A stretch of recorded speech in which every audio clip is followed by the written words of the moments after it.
So when did you become an official outlaw? When did Pac make it official? Um, it kind of happened like on accident, you know. 'Cause I was there. Um, I had my outlaw tattoo, and I lived in his crib before he heard me rap. You know, like I used to go there on the weekends. I was still in school.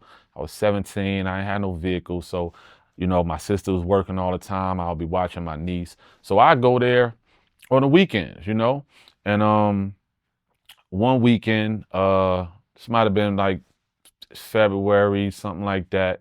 Um, he didn't want me to go. He like, dog, like enough's enough. You know, like you supposed to live here with us. And he asked me to drop out of school, and he said, don't worry about nothing. We're gonna figure out something for you to do. You know, my first job was gonna be to design the Outlaw clothing line. You know, he saw I was like real creative with drawing and shit. Me and we used to spray paint back in Jersey and shit. So like them shirts that we had on the House of Blues, it had that big Outlaw on it. So like I designed that. I drew it out. Pac's sister actually helped me take it from a drawing to put on the shirt. You know what I mean? And you know, so that was the first thing I was gonna be the design the clothes, but he was just like, you know, I was his little brother, man. He like, yo, enough's enough. You know, so I'm living in the crib, and one day I went to go visit my sister. I was like, I need to go see my sister. And I went back, I had all these clothes there. And lo and behold, I see this notebook, and the notebook is full of raps. So, you know, I'm out there on soldier mode, supporting my brothers Gaddafi and Fatal, wanting to see their dreams come to life. Me joining the group never even crossed my mind. I'm like, I'm here for whatever my brothers need me to be here for. I was just there to play my position. You know what I'm saying?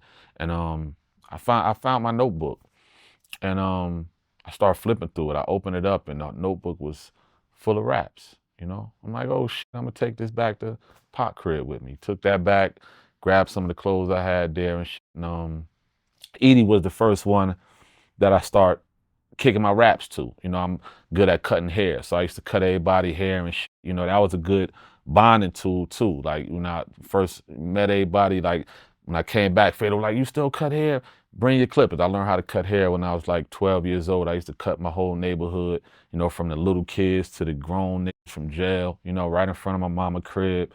Summertime, 30 niggas out there. I'm, you know, cutting everybody shit. We niggas hustling, getting to it. But um that was a great bonding tool too, man. Me cutting everybody hair.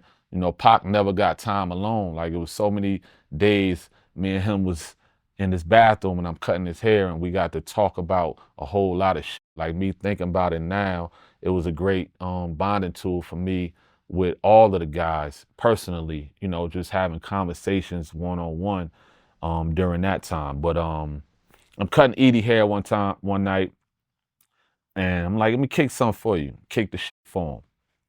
He tell all the guys, yo, no dope, man, no dope. Da da da da. So a week or two after that, we had to go to the studio to pick up a DAT for Pop. Me and Edie was the only niggas with driver's license.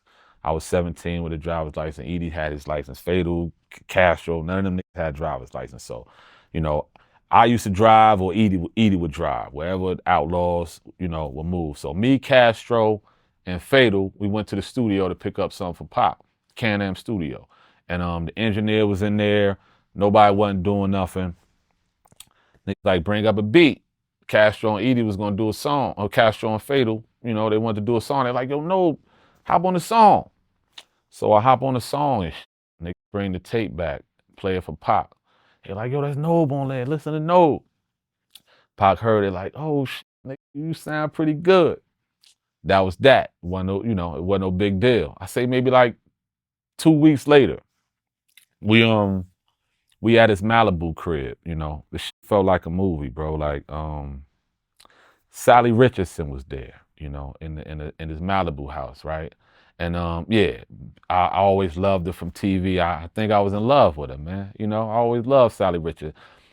Man, she was in the crib, right? So mind you, his crib was on Malibu.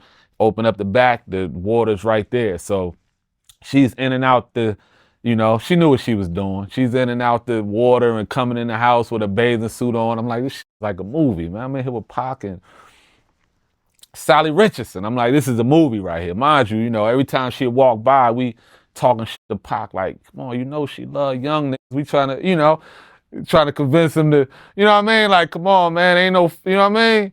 But yeah, he was like, yo, y'all little niggas crazy, man. But yeah, Salli Richardson was there, man, and that shit seemed like a movie. And Pac was like, he asked me this day, like, yo, let me hear some more raps and shit.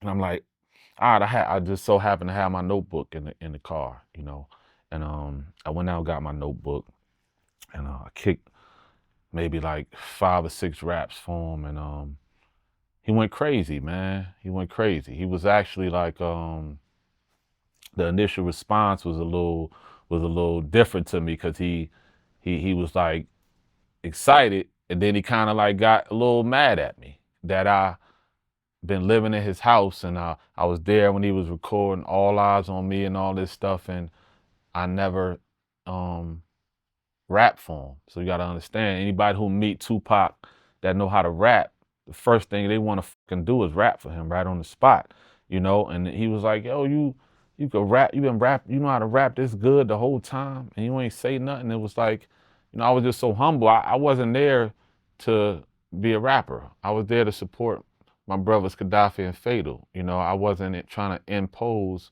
on what they was doing, in no shape, form, or fashion. Like, there's so many pictures I see these days where I would move out the way. Like, I'm not in the rap group. I'm in the Outlawz. I got my tattoo. Tupac paid for my tattoo. I'm the last one he took and got this tattoo. This before he even heard me rap, you know what I mean?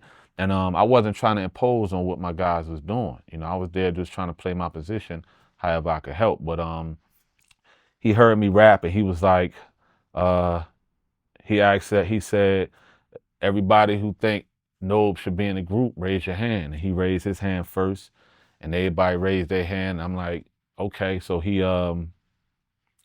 I remember what he told me. He said, I saw the excitement. I think his level of respect like went out the roof for me that, I've been around all this months and I'm living in his house, and I never like tried to like force any music on him. I didn't really. You wasn't thirsty or anything. I didn't even think I was really that good. I just found my notebook. It was just practice for us. You know what I mean? It was just I wasn't trying to be a rapper. It was not even practice. It was just fun. It was just something to do. I grew up with hip hop. Hip hop just turned 50. I'm 46. Like I breathed this. You know what I mean? But I remember what he told me. He was like, "You're the youngest member. You're the 7th member. It's like you're the last outlaw." He starts telling me how powerful the number 7 is. I didn't never hear about how powerful the number 7 is. It's something he was expressing to me, like, yo, you the 7th member of the group. You know how powerful the number 7 is? He was like, I want you to write more than everybody. He was like, I want you to be better than everybody. All the guys is right here. I'm like, I just kicked a few raps for him. He already like, he decided he was just gonna push me to the front of the group for whatever he saw in me, And that's what he did. He started putting me on songs immediately. Like my Hail Mary rap was in the book, I wrote that at my sister's house. You know what I mean? How did Hail Mary come about? That was started working on the album Machiavelli, and we went to the studio one day, and Tyrone, Hurt 'Em Bad, was in there, and he had that beat on. And I remember Pac playing the beat, and I didn't like it. Like I didn't think like, oh, I'm about to rap on this song. The beat was too slow. I was a young East Coast dude. I like that knock. You know what I'm saying? That East Coast knock, or just a dope beat. I did not like the Hail Mary beat at all. It was just too slow. It felt like church, and I just was like, I don't know where he's gonna go with this song. And as soon as we got in there, he was like, well, he gonna get on this, and he told me to, he like, yo, I want you to write a verse to this. I told the nigga I didn't even want to rap on Hail Mary. Ain't that some shit? I'm like, yo, I hop on the next joint. This joint too slow, man. He said, I need to hear your voice on this. And I'm like, all right, cool. I opened my book up, read a few pages, and I found peep the whole scene and whatever's going on around me. You know what I mean? I kicked the phone. He said, "Yeah, that's dope. That's dope. We're gonna use that." And then he said, "Write a hook." I never wrote a hook before. I'm like, "You want me to write a hook?" I'm like, in my mind, I'm like, "Nigga, I don't even want to really rap on this song. It's feel like church to me. I don't know, where you going with this." But he told me to write a hook. I said, "All right, cool." Mind you, I ain't hear nothing he did. He's just still writing. I come back, I wrote one real quick. If it's on, then it's on. We rate beat breaks, outlaws on a paper chase. Can you relate? You know the shit. And I kicked the phone and he was like, "Oh yeah, that's dope. That's dope. We're gonna say that for the end. We're gonna put that after your verse." And he goes in the studio and I ain't a killer, but don't push me. Hail Mary. And Castro laid his verse, and then I laid my verse, and then I laid the hook, and then Gaddafi laid vocals over the hook as well, you know. And we finished the song, and I still didn't like it, I didn't like Hail Mary until um till I heard the mixed version. I didn't like Hail Mary till I heard the mixed version. And I was like, "Oh, this is kind of banging." But I honestly, I thought it was gonna be like, I didn't think it was really gonna make the album, to be honest with you. I didn't think Hail Mary was gonna make the album. It just didn't. I di- I didn't hear it. I didn't hear it. Like, everybody. It's a national anthem all across the world now. But in real time, it just felt slow. It didn't. I don't know. I thought it was. Once I heard the mixed version, I was like, it's definitely banging more. The beat was dropped out. We was mixed. Our vocals sounded good, but I think after I heard it a few times, I start thinking, all right, this is a pretty cool record. But it didn't really hit, until like it came out and everybody you couldn't you couldn't